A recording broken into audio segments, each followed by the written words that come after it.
মাধ্যমিক ও উচ্চ মাধ্যমিক পরীক্ষায় উত্তীর্ণ দুস্থ কৃতী ছাত্রছাত্রীদের সংবর্ধনা দেওয়া হয় hepatitis foundation of Tripura Udaipur শাখা ও সাউথ জোনাল কমিটির উদ্যোগে গোমতী জেলা পরিষদের মিলনায়তনে শনিবার দুপুর 12টায় মঙ্গল প্রদীপ প্রজ্বলন করে শুভ উদ্বোধন করেন গোমতী জেলা পরিষদের ভারপ্রাপ্ত সভাধিপতি দেবল দেবরায়।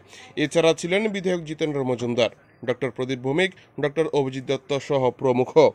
এই দিনের অনুষ্ঠানে বক্তারা বক্তব্য রাখতে গিয়ে বলেন, হেপাটাইটিস ফাউন্ডেশনের উদ্যোগে সংবর্ধনা অনুষ্ঠান খুবই সুন্দর এবং আগামীতে ছাত্রছাত্রীদেরকে আরও পড়াশোনায় উৎসাহ যোগাবে।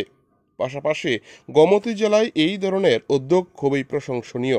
হেপাটাইটিস চিকিৎসার পাশাপাশি বিভিন্ন সামাজিক কর্মকাণ্ড করে যাচ্ছে এই ফাউন্ডেশন।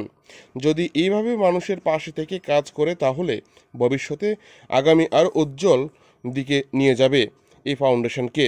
পরে এই দিন মাধ্যমিক ও উচ্চ মাধ্যমিক পরীক্ষায় উত্তীর্ণ ছাত্রছাত্রীদেরকে সংবর্ধনা জ্ঞাপন করা হয়।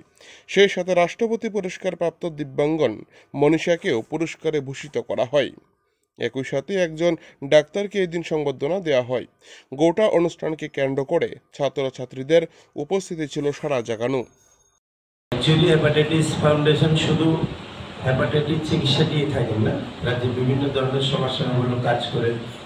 ডাক্তার ভৌমিকের সাথে, ডাক্তার অভিজিৎ দত্ত মহোদয়ের সাথে আমি ওনাদের বেশ কয়েকটা প্রোগ্রামে অ্যাটেন্ড করেছি, উপস্থিত ছিলাম। আমি দেখেছি ওনারা সমাজের বিভিন্ন স্তরে, বিশেষ করে নেশা বিরোধী অভিযানের জন্য তাদের একটা বড় ভূমিকা থাকে স্কুল কলেজে যারা ভালো রেজাল্ট করে তাদেরকে সাহায্য করা, এরকম ধরনের বিভিন্ন কাজকর্মে ওনারা জড়িত আছেন সমাজসেবামূলক কাজের জন্য। তার জন্য এই ফাউন্ডেশনকে আন্তরিকভাবে আমি শ্রদ্ধা ভালোবাসা জ্ঞাপন করছি। পাশাপাশি যতটা সম্ভব ততটা সাহায্যের সহযোগিতার আহ্বান বাড়িয়ে দিচ্ছি। তোমরা যারা আজকে এখানে এসছো ছাত্রছাত্রীরা, তোমরা ভালো ফল করেছো বলে আজকে তোমাদের সম্বর্ধনা। সত্যি এটা উৎসাহের ব্যাপার, আনন্দের ব্যাপার। আমার একটা আবেদন থাকবে তোমাদের কাছে, এই আনন্দে তোমরা আত্মহারা হবে না।